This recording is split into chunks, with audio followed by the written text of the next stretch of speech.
be a part of that. And so I mourned the best of my abilities in the penitentiary, you know. They let you out to go to services? I did. I was able to go to the wake for my father. Unfortunate that when I went to the wake, they wouldn't take the cuffs off. Immediately I wanted to respond in a way that I have before, aggressively, but I said, you know what, I'm grateful that I'm here and I get to at least touch him, you know, with my hands and kiss him and, you know, say my goodbyes. So I did that. I was only allowed an hour. So I accepted that, and then I you know, came back to the penitentiary. At this time I only had 8 more months to finish my term, and those last 8 months were, if not more powerful than the beginning process, was really where I says, you know what, now I really got something to say. I'm coming from a family who has been dysfunctional, suffered pain.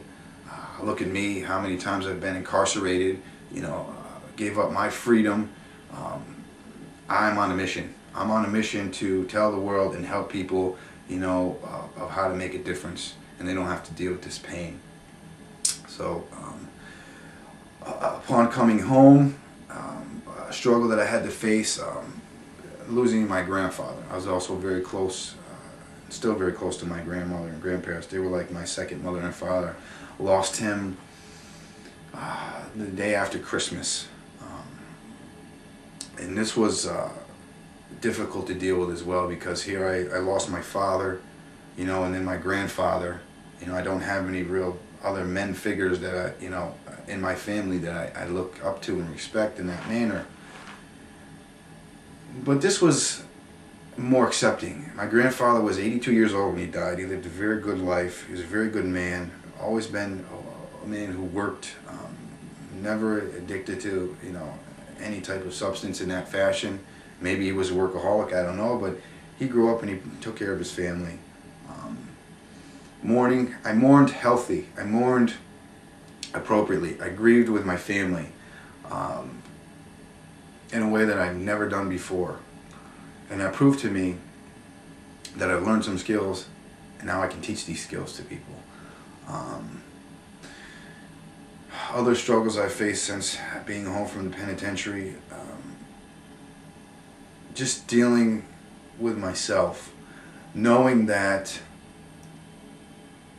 there's always that demon inside of you, you know, like that demon is the disease of addiction, knowing that it always festers there. It's like when you're in a penitentiary, you know, you could be an animal, you could be aggressive, caged, predatory animal and be placed in a cell, and even though the animal is placed in the cell, it can still roam freely within inside of that cell, that small little space.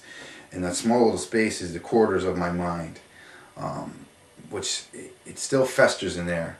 But through experience, growth, education, and just the sheer motivation to not open the box for that disease to get out and run rampant is what inspires me to keep moving forward.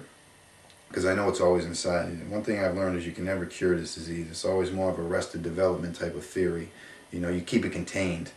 But every now and then, you know, I have to get out of my own mind, you know, because now with the education that I've learned, with the experience, it could be dangerous in a negative fashion. And I'm very aware of that. So I have a wealth of coping skills today. I got into martial arts, you know, a couple years back, trained, competed, did well. I don't compete anymore. You know, you get up in age, your body doesn't heal as quickly as it does when you're 20. Still train, still exercise with the personal trainer, you know, excellent coping skill, do that, communicate effectively, listen to music. I find myself listening to classical music today. I never thought I would do that 10 years ago. I have a wonderful partner today who I'm engaged to.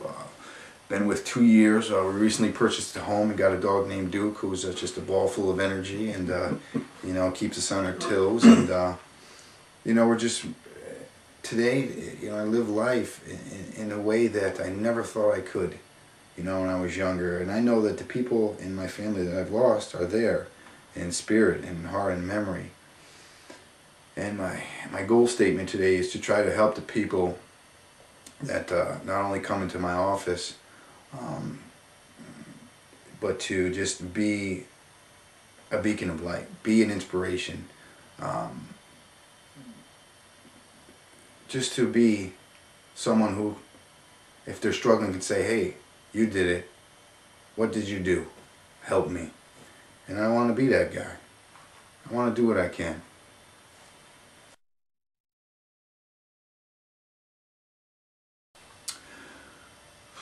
What I would tell somebody who is struggling with the grips of going in and out of the penitentiary,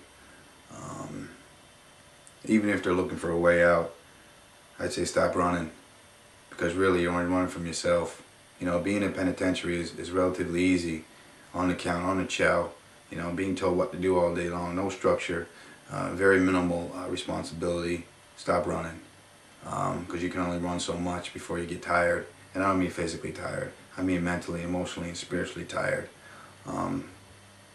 Give yourself a chance, reach your hand out, because when you reach your hand out, somebody will grab it, but you got to be willing, you got to be open. First thing, stop the nonsense, stop the BS, because it's not working, especially if you run into a guy like me who you try to run a line on. Ain't working. Been With there, a rifle. With a rifle. Been there, done that, not working. Give it up. No shucking and jiving around this corner. You got to be about something. Be about something that's positive. Be about something that's right, because going in and out of the penitentiary, that ain't for a responsible, family-loving man. Not. It's for people who are afraid. They're cowards. They run from responsibility. And first and foremost, they run from themselves. Be the man or woman that can look in the mirror and say, this is who I am, this is what I want to do, and this is where I want to go. Stand up and stop running is what I would tell somebody.